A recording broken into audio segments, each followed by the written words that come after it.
Imagine the very first storyteller, maybe a caveman sitting around a campfire. Perhaps the very first communication was not really a story, but just a physical need, like this caveman was hungry, so he rubbed his stomach and he pointed his mouth and he said, "Aha!" Or maybe, "Ah!" I'm not sure exactly how the syllable should be emphasized. In addition to making an idiot of himself, he also might have communicated. He might have let the other cavemen around the campfire know that he was hungry. And why? Because they would look at that, and they look at themselves. They've got 2 arms, he's got 2 arms, unless a bear took one off or something. And he looks like they look. And they see him doing things physically, and they think to themselves, if I did those things, what would that mean to me? And they decode his encoding, his symbolism, and they say, well, if I was doing that, that would mean that I was hungry. And they get his message. Because there's a basic underlying similarity between the two. Later on, we'll talk more about how the story mind works, because all of us have the same basic operating system. It's just our experiences that are different. And because we have the same operating system, it forms a carrier wave. And when we communicate, we can see in the story mind that anything that's the same as the operating system, we can pull out and then get the information that was attached to that carrier wave, which is the storytelling message. Okay. Now, this caveman communicates that way. After a while, he gets a little more sophisticated, and he's able to do such things as describe a linear series of experiences. Perhaps he wants to describe how to get to a place where there are berries, or how to avoid a place where there are bears. Well, he might say that he went down by the river, and then he went over the hill, okay, and then he found these berries. Perhaps it took him several days to go from one place to another. Sign language.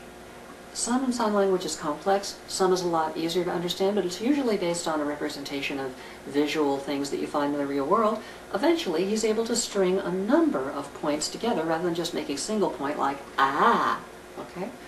So, if he puts together a line of logic that says, this happened, and then this happened, and this happened, and there's no breaks in it, and there's no pieces missing, in that case, he's created what we call in Dramatica a tale. That's our definition of a tale, an unbroken linear progression. That's a headline because it deals with your logic, but you could also have an unbroken progression of feelings. How he felt at one time, whether he was happy or sad, whether he found something funny, whether he found something disgusting. He could convey this. He might convey those emotions just to express what he went through without even talking about the territory that he'd covered. There could be a heart line, independent. It might only be a heart line. A tale could just be an emotional progression, or it could just be a logistic progression, or a tale could be a logistic and emotional progression running along side by side, perhaps affecting each other, perhaps not. Let's look at that in a little more depth. We know that the human heart cannot just go from one emotion to another without going through steps in between. There are feelings in between that you have to go through to get from one mood to another mood. Now, if you start with one emotion, you may be able to jump to any one of a number of emotions, and then from any of those jump to others, but you can't jump to all of them. If you could, then we'd just be bopping about from one feeling to another, and there would be no growth, there would be no emotional development, but we know there is. And that's an indicator that we can't go from any one thing to any other thing, but there is direction to it. You look at Freud's psychosexual stages, you look at the 7 stages of grief. You have to go through them in a particular order.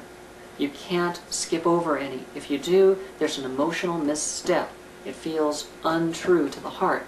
And a story that has a character go through and miss a step, skip a step, or jump to another emotion that they couldn't get there from here, that will then feel wanky to the audience. It'll feel like the character stopped developing in a way that they could follow with their own hearts, and it will jump the audience right out, and they'll look at the character as being a fabrication rather than someone they identify with. So the idea is to create this linearity, but doesn't that linearity create a formula? Well, it would if you could only go from one emotion to a particular next one to a particular next one and so on. Then there'd only be one path you could take. But as mentioned earlier, from one emotion there are several, not all, but several that you might go to. And when you go to one of those, there are several others you might go to next. Similarly, in points of logic, from a single point, There might be any one of a number of things that might happen next that would be kosher to happen with what already happened. But you couldn't have anything happen next because some things would just be impossible to happen if this had happened first.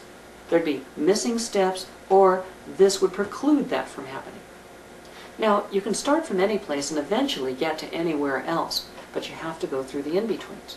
So as long as a tale has either a headline or a heartline, and it's an unbroken chain that doesn't skip any steps, that constitutes a complete tale.